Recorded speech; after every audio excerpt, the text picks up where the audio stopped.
Hey, this is Trevor Sternad from the Black Dahlia Murder here, and you're listening to the Everblack Podcast.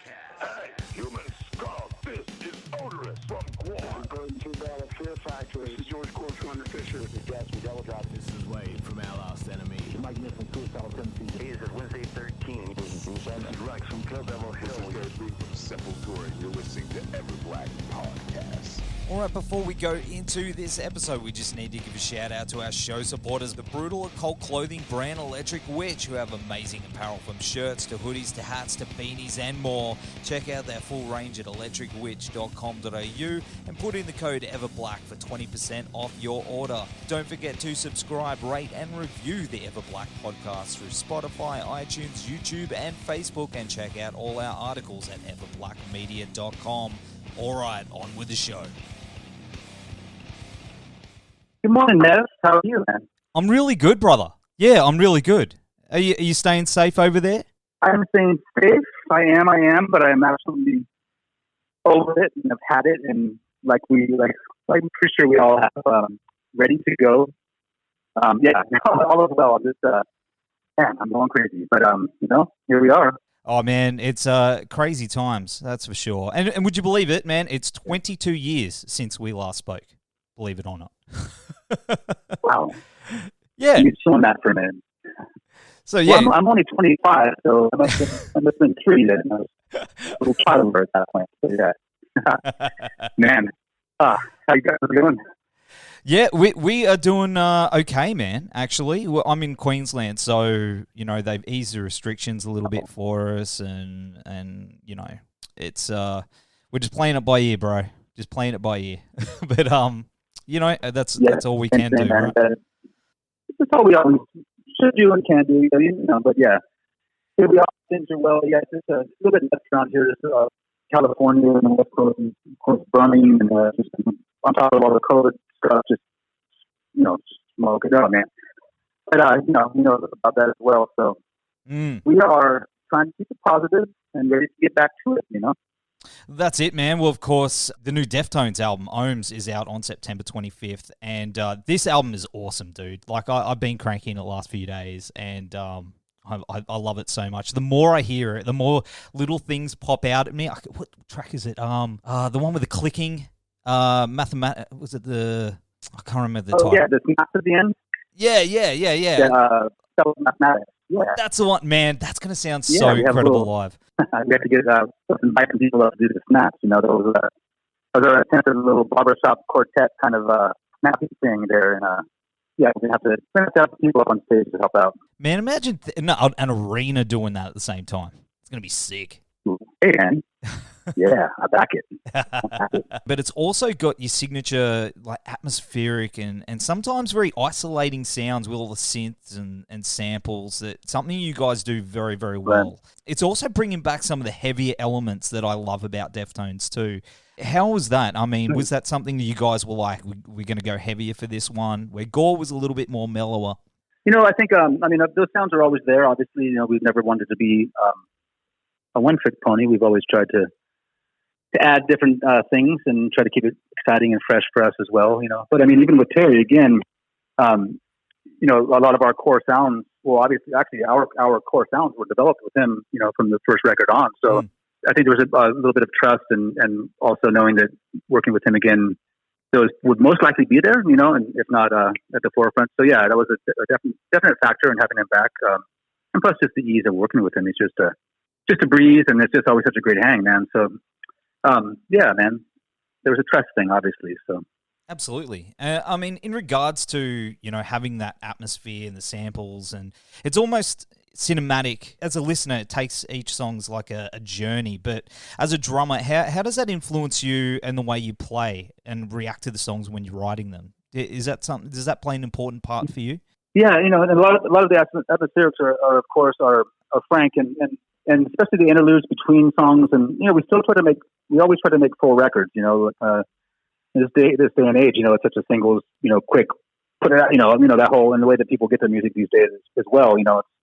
But we still try to make complete albums that hopefully the listener will put on and from the start to finish. You know what I mean? And so that's very important to us. Also having the fun part, I guess, is the sequencing, and when everything's done and mixed, and you're getting ready to just the little gaps between songs. Is it a second? Is it go right into it, and these little connectors. So those are always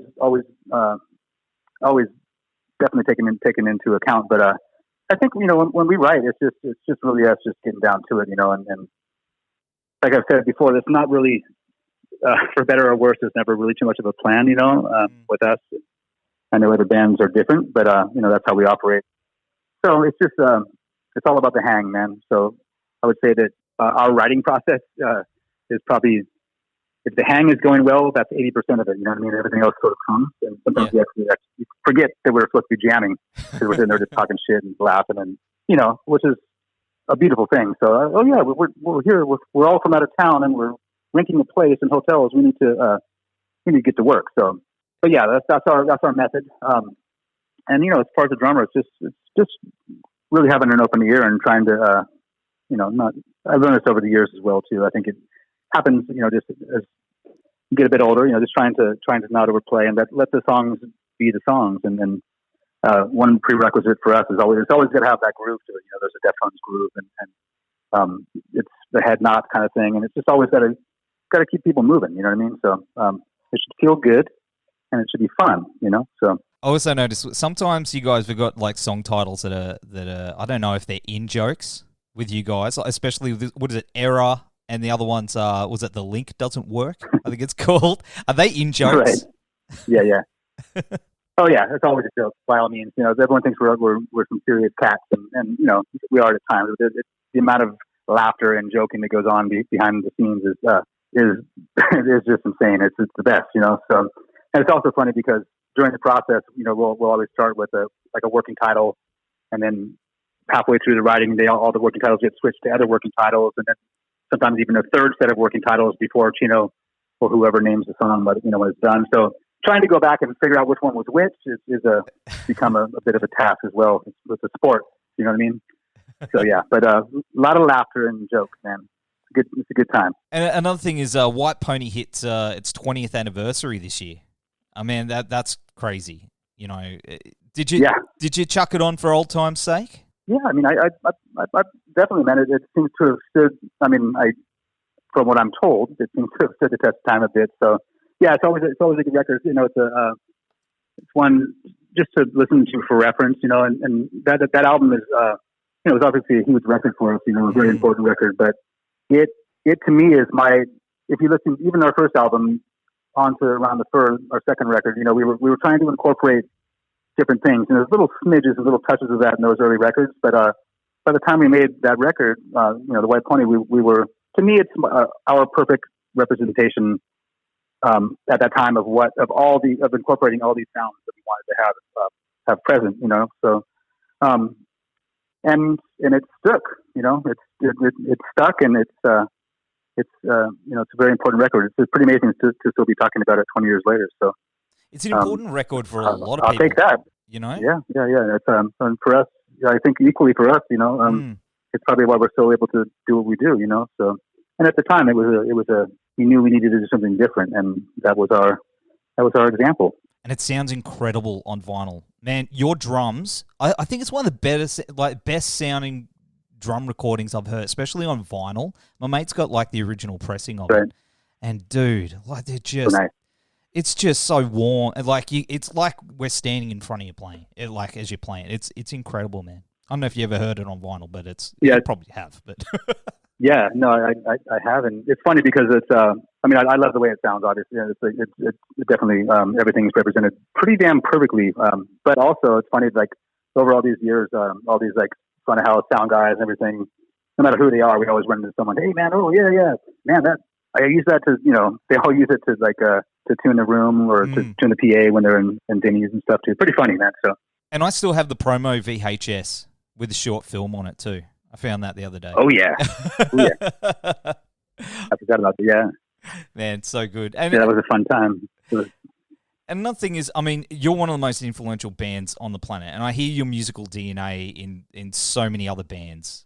Over the last 20 years, especially the early days. There were so many bands, especially around my scene down here. Everyone wanted to be Deftones. Do you Do you ever hear something and recognize those influences? Say, hey man, like I'm in that. You know what I mean? Perhaps, but I got to be honest. I mean, we all got. I mean, if I could, I believe we wear our influences on our sleeves, pretty openly too. So that's the whole thing. It's really everyone's influenced by somebody or something, and then it's how you steal it, and then how do you disguise it? Do you run it through your ears and your heart and make it your own? You should. But yeah, I mean, God, I'm extremely guilty of a lot of theft in my drumming. So you know what I mean. But yeah, it's all about trying to make it your own. So there's a lot to take from, lots to bring in, but yeah. So hey, it's a good thing, man. Absolutely. But I mean, you've got your own signature style, and that's why I think there's a lot of people that, as I think Just says, owes you a sandwich. I'm working on it. I'm working on it. A work in progress. You guys have also been legendary for your B-sides and secret tracks, and I think it's a shame. I mean, I understand why, but it's a shame that bands don't do that anymore. Even though I don't miss holding the fast forward button down for that secret track. You know what I mean? I mean, right. That was something that was always pretty special. I mean, do you miss putting those little secret things together? That we're in this digital age. Yeah, no, totally. It was one of those things that became, it was pretty common as well too. But it was so much fun. You could run the CD out and 70 whatever minutes, 76 or 7, whatever how long the CD is. And our attempt was there was the bong rip, which was our on Around the Fur. That was our we lived in an apartment, and that was actually like our when you rang the doorbell downstairs. That was also the answering machine message as well. So, and then of course came to Moan. So the whole point of that was to hopefully you either fell asleep or you're gonna blow your speakers up. So but yeah, that was a great time. Man, I definitely miss that. I definitely do. Oh man, and even though touring is off the cards for you guys at the moment, I mean, do you plan on how do you plan on keeping things rolling for the rest of the year until it all calms down? Have you guys got a bit of a plan together? Yeah. Well, I mean, we tried to do a little bit of Zoom kind of stuff for a bit there, maybe a few months into this action, a couple months into this situation we're all in. We were trying to, and that's something that's kind of new to us. We've always been way more into the mystique and being silent and letting just trying to not always be out there all the time. So we did a few things for a while. I think I was doing a happy hour for a second, and maybe I did only one. I don't know. It was a disaster, but it was kind of fun. But and the other guys were. I think. I know Sergio was doing a little DJ set as well, and Chino and Frank were doing one. So we tried to kind of engage and do that for a minute, but and everybody else is doing it as well. So I think we just went back to our hidden mystique, our shyness, So, but obviously, there's a lot of things going on. There's a lot of these live streaming shows, and there's been talk of that a little bit here and there. We've had some offers, and it's a matter of we're really holding out to try to get back to the live situation if we can, man. And yeah. I don't know what that will be, man. I do know that I was packed and ready to go to New Zealand and Australia, and my bag is still packed. So, oh man, yeah, we were packed, and we were about 8 hours from heading to the airport and to start this world tour. And so here we are. I'm still packed, ready to go. So I had tickets to go to the Melbourne. The Sydney download, plane tickets and everything, man. I was pumped, and then obviously it can't be helped, but we hope to. I mean, of course you're going to come back. You've been here quite a few times throughout the years. What's Deftones in Australia have got this strong relationship, man. It just wouldn't be right for you. Damn, you got to come back, bro. I agree. It would not be wrong. Of course, by all means, it would be wrong to not. So. Yeah, I mean, that's the point. Here we are. It's kind of, who knows what the future will bring. As I said, we're kind of hanging, waiting for the green light. And, everything was sort of moved into 2021, if that even is still the case. But it's funny because we already had things booked in that year anyways. And now it's just going to be really, really crazy. Who knows even about just, logistics and flights and everybody is trying to be, it's just going to be, hoping for the best, obviously. But, yeah, it's just these are strange times, man, and we'll definitely be the last people playing music. We rely on crowds of sweaty people having a great time and enjoying themselves, and that unfortunately will probably be the last to get back to it. So, but I always am the ever optimist, so we got to keep it positive. So yeah, but yeah, Absolutely. we're dying and excited as hell to have new music and get back to this. Man, I hope to see you soon, that's for sure. And, the new album is incredible. Like, as I said, I've really been loving it. And, I've been a fan since, what was it, 98? That's when I saw you guys at the arena in Brisbane, first time. And there's a photo on my wall at home of you and me from that time. Little Nev, no beard, long hair. Wow. Right. So was that the Warped Tour? Or no, that was the time after. The time. Yeah, it was the arena in Brisbane. Yeah, it was a little all ages show. Okay. So before I hit 18. So yeah, this chat was kind of a special one for me, man. So thank you for making it awesome. I really appreciate that, dude. Oh man, no, by all means, thank you. It's been 20 years. Nice to talk to you again, my man. That's it. Woo. I appreciate it. Woo. Yeah, that's right. It's been awesome hanging with you. New Deftones album, Ohms, comes out on September 25th. My mum's birthday. I might have to get her a copy. All the best to you and the boys through all the madness. And come down here for a beer soon, bro. I will. And happy birthday to Shimon, of course. I think I'm going to maybe make some dinner now and have a little glass of wine. It's about that time. I know it's morning for you. You can have wine as well, but I'm having it now. It's 5:30 and it's dinner time, I think. So, yeah. All right, bro. We'll enjoy your wine. Stay safe, and I'll see you soon, brother. Sounds great. Thanks again. I appreciate it, man.